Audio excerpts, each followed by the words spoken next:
remember back in like those early pandemic days when like everyone and their grandma was suddenly trying to bake sourdough bread or become TikTok famous. Oh, yeah, I remember those days. It was wild, right? But now imagine if your job was a little more, shall we say, high stakes. Like, what if your job involved, sticking needles in people? Okay, that took a turn. Right. Medical schools, they were facing a huge GE challenge when the pandemic hit. I mean, how do you teach those essential hands-on skills when everyone's hands are, well, supposed to be off limits? Yeah, you can't exactly learn surgery from a textbook. You're right, medical education really relies heavily on that hands-on training, and for good reason. Exactly. And that's where our deep dive begins today. We're going to unpack this really fascinating research paper about how one medical school tackled this totally unprecedented challenge. They came up with a solution they called, wait for it, the Little Room of Horrors. The Little Room of Horrors. Okay, I'm intrigued, but that name definitely sounds more like a cheesy horror movie than a medical school. Right. But in all seriousness, simulation is absolutely crucial in medical training. And it's not just about learning procedures by rote either. It's about practicing communication, teamwork, making decisions under pressure. And doing all of that in a safe environment where mistakes don't have those real-world consequences. Exactly. For medical students, those high-pressure situations are just an inevitable part of the job. So simulation really helps them build the confidence and skills they need to navigate those moments effectively. So important when you're dealing with, people's lives. So let's dive into the specifics of this research. It centers on the Mohammed bin Rashid University of Medicine and Health Sciences, MBRU, for short in the UAE. And you know how we were all sort of thrown into the deep end when the pandemic hit? Oh, yeah? MBRU, they had to transition their entire medical simulation program online. And get this, in just 7 days. 7 days. Wow. They had just 7 days to figure out a completely new approach to teaching these incredibly important hands-on skills. 7 days. It's incredible, isn't it? I mean, it really puts things into perspective when you think about it, the whole world going remote, like overnight. I know, right? It was wild. But we're not just talking about like recording lectures and just calling it a day, right?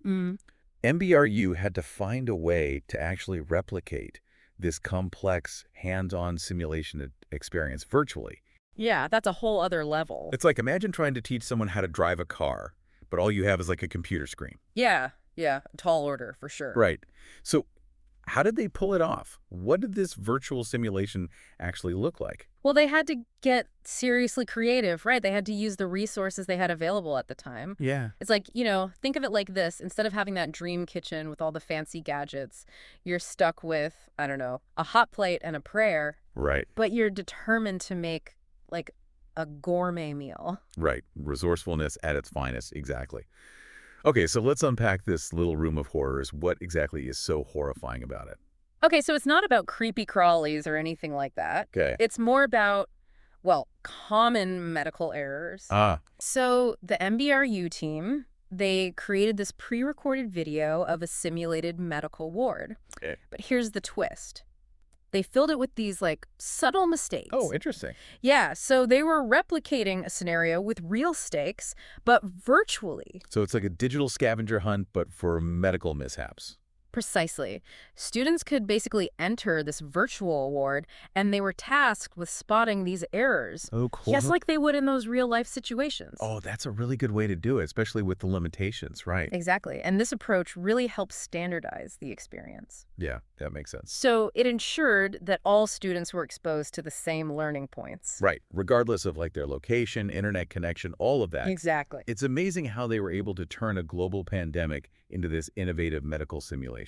I know. It's really cool. And they didn't stop there. Oh. They also had to figure out how to recreate those all-important debriefing sessions that usually happen after a simulation. Oh, right. Can you explain what those are and why they're so critical to the learning process?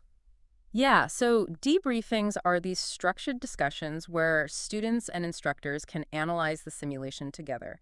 They discuss, what went well, what could have been done differently. So it's like a learning moment from the actual like simulation itself. Exactly. It's where the real aha moments happen. It sounds like they really did think of everything, but did it like actually work? Did the students actually feel like they were getting, the same quality of education even though it was all virtual? That's the million-dollar question, right?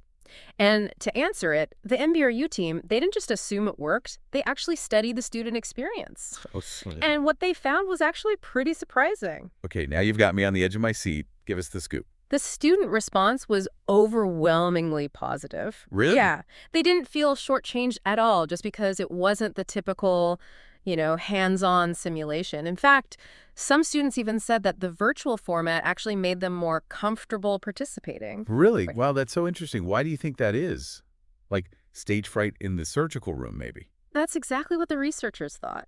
The virtual environment might have felt less intimidating, especially for students who are naturally a bit on the shy side. They could participate at their own pace, no pressure of everyone watching their every move. Yeah, that makes a lot of sense. It makes you wonder if there are all these hidden benefits to virtual learning environments that we just haven't really fully explored yet. I think so, and there's another bonus here. Remember how we talked about the pre-recorded nature of this whole simulation? Yeah. Well, that means that MBRU's virtual Little Room of Horrors, it could be used again and again, No, that's a good point. which makes it a much more sustainable option than traditional simulation. It's like that saying necessity is the mother of invention, right? Yeah. They found this creative solution to a very real problem. Mm. But they also might have stumbled on a teaching tool that's actually even better for some students and definitely better for the planet. Definitely. And it makes you really appreciate the ingenuity and resilience of educators all around the world. They were really challenged to completely rethink their approach to teaching. It really does. And for all of us, it makes you think twice about what we can accomplish when we're forced to think outside the box. For sure. So for our listeners, what's the big takeaway here? What can we all learn from MBRU and their little room of horrors? I think this research shows us that the future of learning, it might be way more flexible and adaptable than we ever thought possible. Yeah. And that goes way beyond medical school. Yeah. Just imagine learning to fly a plane or cook a gourmet meal or even perform stand-up comedy all from your living room. That's wild. Right. Pretty amazing. It really makes you wonder what other skills we could be teaching and learning virtually.